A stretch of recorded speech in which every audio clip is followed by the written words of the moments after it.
I'm Father Stephen Riley. I'm at the Church of Saint-Sulpice in Paris, a very famous church in the city, a site of great renewal for the church here in France, and also the site of the seminary, which in fact in the past decades trained many priests for Scotland, including my own uncle, Monsignor Ben Donaghy.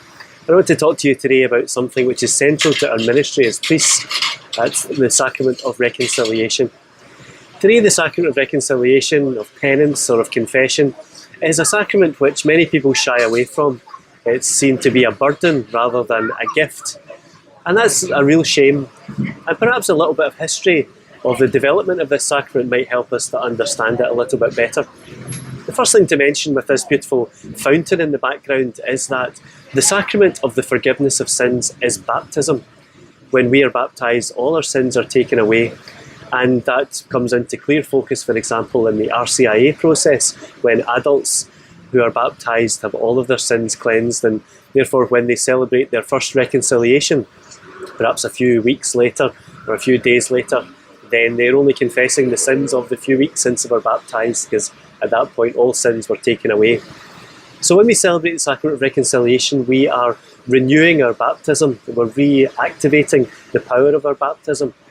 As I say, from the history of this sacrament, we see that it developed out of baptism. And we have kind of two different streams of history which can help us.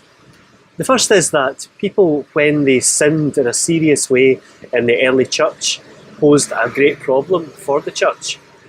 What could you do? The sacrament of forgiveness was baptism. If they had been baptised, they couldn't be rebaptised. And so people left their baptism to the very last moment and were catechumens preparing for baptism for a large part of their life and were baptised at the last minute. The Emperor Constantine is an example of that.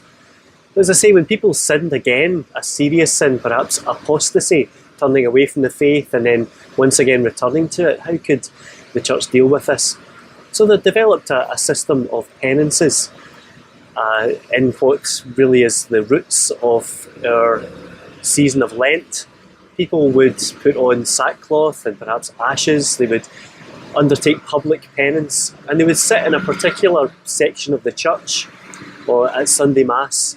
People would pray for them, for their conversion and their return, and after a period of that public penance they would be able to return to the fold, and that would often happen at Easter. On the other hand, over the centuries there developed another kind of stream of this sacrament through Irish monks, whom we might call nowadays soul friends or spiritual directors. And people would go to them and they would talk to them about their spiritual issues and problems, and also about their sins, therefore. And these holy men and women would give advice and also reassure the person that God forgave them, and would also be able to pray with them.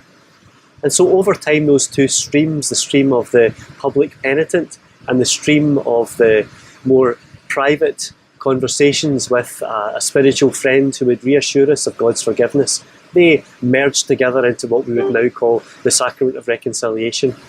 I think this is important because it reveals to us, particularly that second stream of history, that reconciliation is there to help us when we confide our deepest secrets to another person and are accepted and not judged and reassured of God's forgiveness. It can be deeply healing, and so we can only pray for an ever greater renewal of this beautiful sacrament of God's love and mercy in the life of the church.